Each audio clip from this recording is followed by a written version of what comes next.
धींग समष्टि के अंतर्गत दुमदुमिया में राइजर दल का विशाल जनसभा। राइजर दल ने शुरू की राजनीतिक हलचल। राइजर दल के धींग समिति के उद्योग से आज एक विशाल जनसभा का आयोजन किया गया था, जिसमें अखिल गोगोई ने भाग लिया। इस जनसभा में बीजेपी और एआईडीयूएफ पर जमकर बरसे अखिल गोगोई।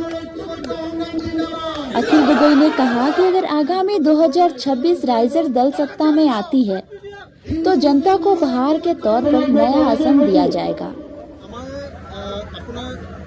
2024 लोकसभा निर्वाचन कांग्रेसर मित्रता आছিলে आपलोके देखिছে 2024 उपनिर्वाचनतो आमी कांग्रेसर मित्रतारे आगबाढ़िब खुजिছিলোঁ কিন্তু कांग्रेस दলৰ বিশ্বাসঘাতকতাৰ এটা ইতিহাস আছে আৰু এবাৰো তেওঁলোকে আমাক বিশ্বাসঘাতকতা 2021 চনতো তেওঁলোকে আমাক বিশ্বাসঘাতকতা কৰিছিল আৰু এবাৰো আকৌ বিশ্বাসঘাতকতা 2026 চনত যদি তেওঁলোকে বিশ্বাসঘাতকতা নকৰে 2026 চনত যদি তেওঁলোকে বিজেপি সঁচাকৈ পৰাভূত কৰাটো বিচাৰে তেতিয়াহ'লে নিশ্চয় আমি একলগ হ'ব লাগে। কিন্তু এবাৰ কংগ্ৰেছ দলে কোনো পধ্যে যাতে আমাক বিশ্বাসঘাতকতা কৰিব নোৱাৰে সেইকাৰণে আমি 126টা বিধানসভা সমষ্টিতে আমাৰ সাংগঠনিক তৎপৰতা আৰম্ভ কৰিছোঁ।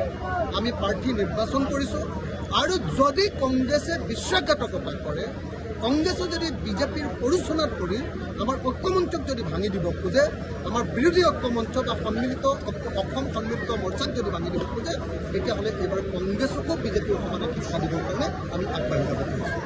গতিকে এটা কথা স্পষ্ট যে 2026 চনত আমাৰ বিজেপিক পৰাভূত কৰিবৰ কাৰণে আমাৰ সকলো বিৰোধী দল ঐক্যবদ্ধ হ'ব লাগিব।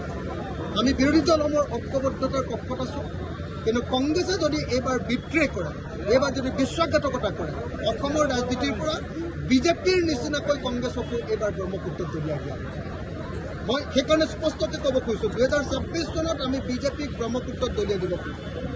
2026 চনত সাম্প্ৰদায়িক বিজেপি দল আৰু সাম্প্ৰদায়িক এআইডিএফক একেলগতে বান্ধি আমি গুৱাহাটীতেই ব্ৰহ্মপুত্ৰত দলিয়াই দিব খোজোঁ আৰু তেওঁলোকক দুইটা দলকে এই দুইটা সাম্প্ৰদায়িক দল, হিন্দু সাম্প্ৰদায়িক দল বিজেপি আৰু মুছলমান সাম্প্ৰদায়িক দল এআইডিএফক আমি ব্ৰহ্মপুত্ৰত দলিয়াই বাংলাদেশলৈ পঠিয়াই দিব খোজোঁ। এই কামত আমাৰ সকলো দলৰ সহযোগিতা লাগিব, আমি ঐক্যবদ্ধ হ'ব লাগিব। কিন্তু যদি কংগ্ৰেছ দলে এই একতা ভংগ কৰি অকলে যদি নিৰ্বাচন খেলাৰ টাং পাতে, তেতিয়াহ'লে কংগ্ৰেছ দলকো অসমৰ ৰাইজে বাংলাদেশলৈ পঠিয়াই দিব লাগিব। আৰু সেইকাৰণে কংগ্ৰেছ দলক মই সকীয়াই দিছোঁ যাতে 2026 চনত বিজেপিক পৰাভূত কৰিবৰ কাৰণে আমি সকলো ৰাজনৈতিক দল যাতে ঐক্যবদ্ধ হৈ থাকিব।